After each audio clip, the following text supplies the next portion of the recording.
Well, it looks to me like we're at 1 Samuel chapter 13, verse 15. And Samuel arose and got him up from Gilgal unto Gibeah of Benjamin, and Saul numbered the people who were present with him, about 600 men. Notes, now, come on, people. This small number was to face the 30,000 chariots and the 6,000 horsemen, plus foot soldiers as the sands of the sea, which is on the seashore. That's recorded in verse 5. This is not looking good, to be quite frank with you. Verse 16. And Saul and Jonathan his son and the people who were present with him abode in Gibeah of Benjamin, but the Philistines encamped in Michmash. Notes. Now Saul represents modern Christendom as officially the visible kingdom of God upon the earth, but corrupted and enslaved. Yet within this broken kingdom it is still possible for faith to win her victories, and Jonathan shall demonstrate that. Verse 17. And the spoilers came out of the camp of the Philistines in 3 companies. One company turned unto the way that leads to Ophrah, unto the land of Shual. And another company turned the way to Beth Horon, and another company turned to the way of the border that looks to the valley of Zeboim, toward the wilderness. Notes. The conduct of the Philistines is that of men confident in their own strength. They're out there, they're strutting their stuff, they're rolling their sleeves up, and they're getting ready to go, thinking that they're going to have another turkey shoot. Verse 19. Now there was no blacksmith found throughout all the land of Israel, for the Philistines said, lest the Hebrews make them swords or spears. Notes. This accounts for the contemptuous disregard of Saul by the Philistines. The people were disarmed, and resistance was just about impossible. Now, the picture is truly sad, I must say. These people who profess to be the people of God and heirs of the promises of God are found unarmed in the presence of the deadly enemies who are spoiling them. But faith in God may be exercised no matter what the condition of the people of God may be. And you know what? God will honor it. Verse 20. But all the Israelites went down to the Philistines to sharpen every man his share, and his coulter, and his axe, and his mattock. And they had a file for the mattocks, and for the coulters, and for the forks, and for the axes, and to sharpen the goads. So it came to pass in the day of battle that there was neither sword nor spear found in the hand of any of the people who were with Saul and Jonathan. But with Saul and with Jonathan his son was there found. Notes. This is saying that only Saul and Jonathan had a spear. So not only were there but 600 who were to face this horde of Philistines, but even the 600 had no weapons of war. This is a sad and perfect picture of the modern church, which has no spiritual weapons in order to engage in spiritual warfare because it doesn't understand the cross respecting sanctification. Romans chapter 6, verse 3 up to 14. Some of my favorite verses, by the way. Verse 23. And the garrison of the Philistines went out to the passage of Michmash. Got a little spittle on the ink there. Anyways, chapter 14. We're going to see some of Jonathan's bravery. Now it came to pass upon a day that Jonathan the son of Saul said unto the young man who bore his armor, Come, and let us go over to the Philistines' garrison that is on the other side, but he told not his father. Notes. Now it's in my personal opinion that, without a doubt, the Lord told Jonathan to do this. If the last chapter shows the folly and effects of unbelief, this chapter shows the wisdom and the results of faith in God. For wherever faith is found, God will display His strength. Now, thus the ugliness of unbelief in Saul is contrasted with the beauty of faith found in Jonathan. They are almost completely opposites. Verse 2. And Saul tarried in the uttermost part of Gibeah under a pomegranate tree which is in Migron, and the people who were with him were about 600 men.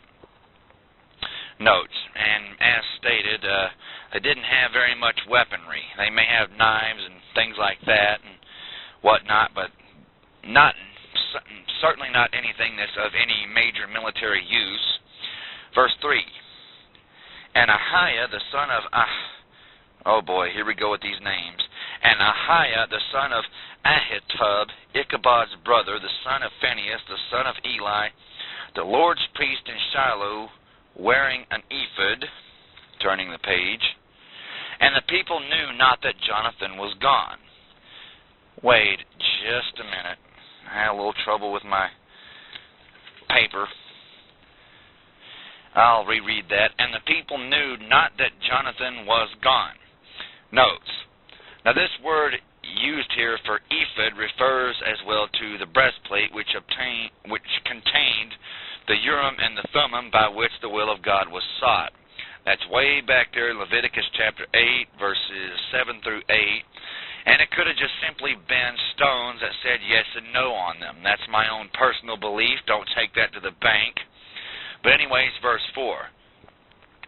And between the passages by which Jonathan sought to go over unto the Philistines' garrison, there was a sharp rock on the one side and a sharp rock on the other side, and the name of the one was Bozez, and the name of the other Seneh.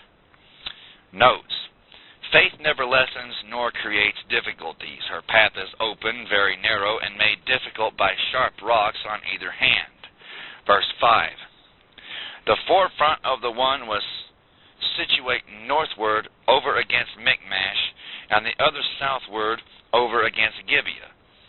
And Jonathan said to the young man who bore his armor, Come, and let us go over unto the garrison of these uncircumcised.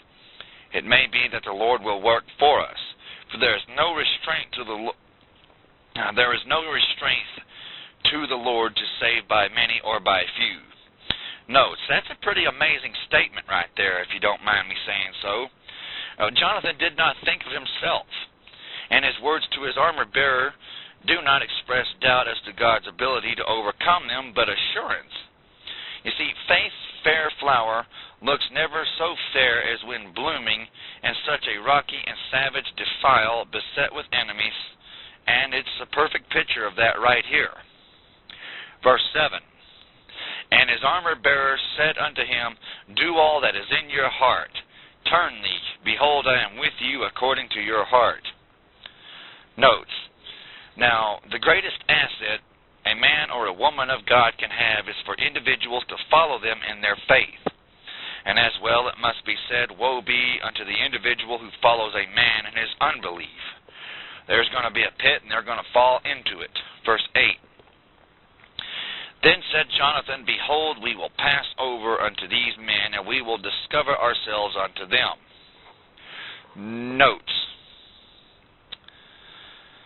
This reveals themselves to the Philistines, which no doubt the Lord told him to do. It was quite true that Israel at this time was no more than a moral ruin, but faith overcomes all of this and reaches out toward God, expecting great and mighty things, and well, quite frankly, God never fails. He's the only person in the universe that can actually stand up and say he has never made a single mistake. But we're the ones that louse things up, and this book testifies to man's follies continuously. Verse 9. If they say unto us, Tarry until we come to you, then we will stand still in our place, and will not go up unto them. But if they say thus, Come up unto us, then we will go up. For the Lord has delivered them into our hand, and this shall be a sign unto us. Notes. Now, faith is not presumption, and in fact is never presumptuous. Most of that today, which is called faith, is in fact a presumption. It presumes upon that which God has not actually said and does not intend. True faith never creates difficulties nor leaps from the pinnacle of the temple expecting God to bear the consequences. And thus there was no boasting in Jonathan as there is in presumption. There is only expectation of a miracle from God. And we must pick up in chapter 14, verse 11 of 1 Samuel. Thank you, and God bless.